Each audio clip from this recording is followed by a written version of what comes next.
Hello, welcome everybody to another lesson on soundproofing. Today we are going to talk about something that I can't believe I haven't mentioned on the channel yet, which is how to soundproof a ceiling. We're going to focus in on just the ceiling in this lesson. So before I jump in, I have a resource for you that I know will help you out with building your soundproof studio, and I highly recommend using this free soundproofing workshop, which is at soundproofyourstudio.com. You can check it out, start watching it right away, and start learning and planning to build your soundproof home studio. Again, that's at soundproofyourstudio.com. All right, let's jump into the lesson and learn how to officially soundproof a ceiling the way I did in my own home recording studio. So before we even start, I want to say that there are three major things with soundproofing, and if you've heard my videos before, you know them. If not, I just like to reiterate it because it's so important. The idea that you need mass, the idea that it needs to be airtight, and the idea that you need to reduce or eliminate all flanking paths, meaning the way that sound travels through materials in your structure. So, in regards to that, I am now going to explain how we build a soundproof ceiling so that we accomplish all three of those things. So to build a soundproof ceiling, I recommend doing what I did, which is using a hat channel system. Now, the hat channel system is comprised of a few different parts. First thing we have are what are known as the IB1 clips. These are special acoustic clips that will go directly into the studs of your ceiling. And then you will take what are known as hat channels, or also they go by the name furring channel, and we're going to use 7/8 inch hat channels or 7/8 inch furring channel. Same exact thing. Just make sure it's 7/8 of an inch because that will fit perfectly into your IB1 clips. Then what we do is we're going to make sure that we have 2 layers of 5/8 inch drywall. That's the heaviest drywall that you can get. And you're going to screw that directly into the metal furring channels, not into your wood studs.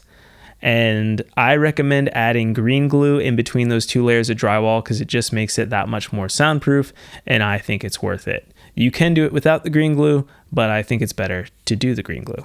And lastly, before you do all the taping and mudding, you want to use acoustic caulk around the perimeter of your ceiling. So this would be where the ceiling touches all of your walls. You're just going to make sure that you do a bead of acoustic caulk to fill any potential air gaps there. Some people also recommend leaving an actual air gap between the wall drywall and the ceiling drywall, which I think is a great idea. You can actually use a little bit of backer rod, which is like a foam 1/2 inch or 1/8 of an inch backer rod that you can just stick between the 2 layers of drywall and then use the acoustic caulk in that little space there, and that'll keep the 2 layers of drywall from touching each other, which will also help with reducing the flanking paths, which was the third thing we were talking about, not having sound travel from one piece of drywall to the next. Let's kind of review that real quick in regards to the mass, the air, and the flanking paths. So the mass is coming from the 2 layers of drywall, which is very heavy, and so that is going to stop a lot of the sound. To make it airtight, we are using the acoustic caulk around the perimeter so that there's no air that can seep around the outside of your ceilings from the attic or the floor above you. And third, we are going to be reducing the flanking paths because we are decoupling the drywall from the studs of your roof rafters. So the IB1 clips and the hat channel is actually detaching the drywall from your external structure so that sound will not pass through the actual wood beams and into your room. So this is kind of the overview of how I would soundproof a ceiling. Now, you also are going to put insulation in between the roof rafters or between the floorboards if you have those, if you're building in a basement or something like that. The insulation can be just regular old insulation. Whatever insulation R value will do the job for making sure that your room is fully heated and cooled properly, depending if it's the winter or the summer. So don't think of the insulation as a crucial part of blocking sound because it's really there just to reduce the amount of heat and cold that can go in and out of your room. So keep that in mind. Also, make sure the insulation doesn't touch the actual hat channels because that can kind of short circuit the whole system that we created. Now, I want to talk about a way that you can add mass to the room above you. So let's say you're building your ceiling in a basement, meaning there is a floor above you on the second floor of your house, or the first floor if it's the basement, whatever. So what you can do is actually take 2 layers of drywall and screw them into the bottom of your floor in between the floorboards or the ceiling rafters of your studio.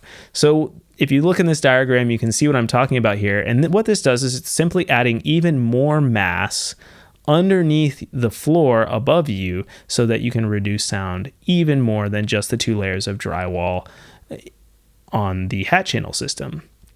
If you were to do something like I did, where I had a peaked roof in my home studio, one thing I could have done is actually, instead of using drywall because of moisture issues and things like that with the roof, what we could have done is add plywood or OBS board, which you would use on your roof anyways. You could have just added layers in between the roof rafters, making your roof more heavy than if it was just that one layer of plywood for your roof. So anything you can do to add more mass to the outside of your structure will also help with soundproofing, and that's true with the walls, the floors, the ceilings, everything. So mass is your friend when it comes to soundproofing. A little caveat: before you start adding a ton of weight to your ceilings and roofs, just make sure that you talk with an engineering specialist to make sure that you're not going to collapse your building by adding too much weight. So these are all those things we got to think about here. All right, let's go into how to actually install the hat channel system. So if you look at this diagram, we have an x-axis, which I'm going to be calling the horizontal way, and the y-axis, which will be the vertical way. And I'm just saying this because this diagram could refer to your wall or it could refer to your ceiling. In this case, it's kind of as if we were looking up at a ceiling. So with our vertical channel on this diagram, on the y-axis, we can see that you want to place the clips every 24 inches on center at a minimum. You can place more if you want, but no less than every 24 inches on center. And then as we go across the room on the long way of our ceiling, then you're going to want to place them every 48 inches on center. 48 inches on center is the maximum length that you can do in the x-axis there.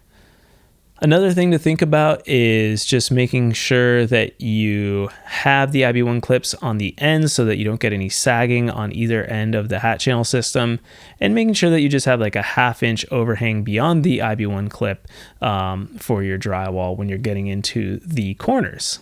In general, this is not a super technical thing. You want to make sure you're using the right screws and not using regular drywall screws, but a special screw that can go into the actual metal, not wood.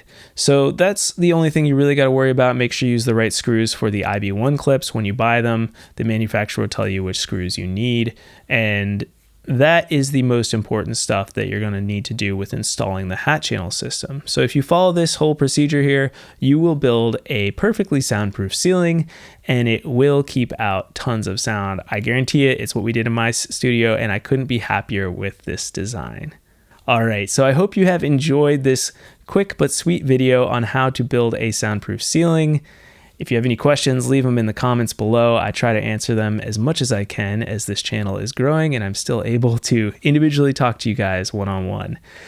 So if you are trying to build a soundproof room of any kind, I highly recommend checking out my free soundproofing workshop. Again, you can go to that at soundproofyourstudio.com. This is a 40-minute workshop that will teach you in depth all of the processes of going through and building a soundproof studio, whether that's in your backyard or in your home, and I guarantee it will help you out. So definitely check that out. All right, thanks so much for watching, for listening on our podcast. I really appreciate it, and I'll see you all next Monday, same place, same time. All right, see you later.